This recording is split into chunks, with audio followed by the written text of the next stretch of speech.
मला सुद्धा एक परवानगी द्यावी की बीड जिल्ह्यातल्या सुद्धा कायदा आणि सुव्यवस्थेवर आज या ठिकाणी बोलण्याची गरज येणार आहे। ते शासनाला आपण निर्देश द्यावेत आणि त्याचं निवेदन शासनाचं आज सभागृह संपेपर्यंत मिळावं।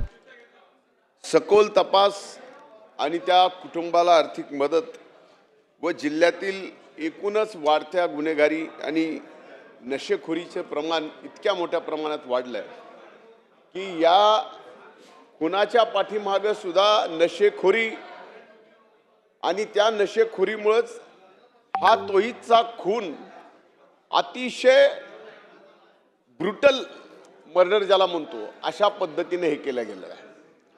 मी पोलिसांचे आभार मानतो की 48 तासात या ज्याचा खून झाला तर मयत तोहीचा 48 तासात 2 आरोपी त्यांनी गजाआड केले।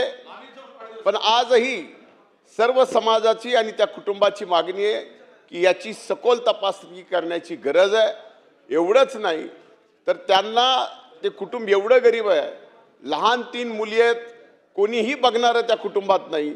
शासनाने त्यांना आर्थिक मदत सुद्धा करण्याची गरज आहे।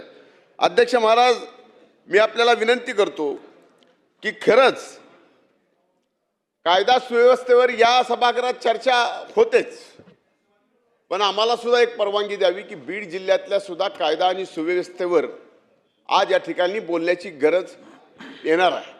म्हणून मी आज औचित्याचा मुद्दा उपस्थित करत असताना तोहीद खान आणि त्याच्या परिवाराला आजही वाटतं की काही याच्यात संशयी आहेत, ते पकडले गेलेले नाही आहेत आणि याचबरोबर ह्यांचा जो कर्ता कुणीतरी हे प्रकरण सगळं घडून आणले ते सुद्धा सापडला पाहिजे। या बाबतीत शासनाला आपण निर्देश द्यावेत आणि त्याचं निवेदन शासनाचं आज सभागृह संपेपर्यंत मिळावं। आज दिनांक 1 जुलै 2026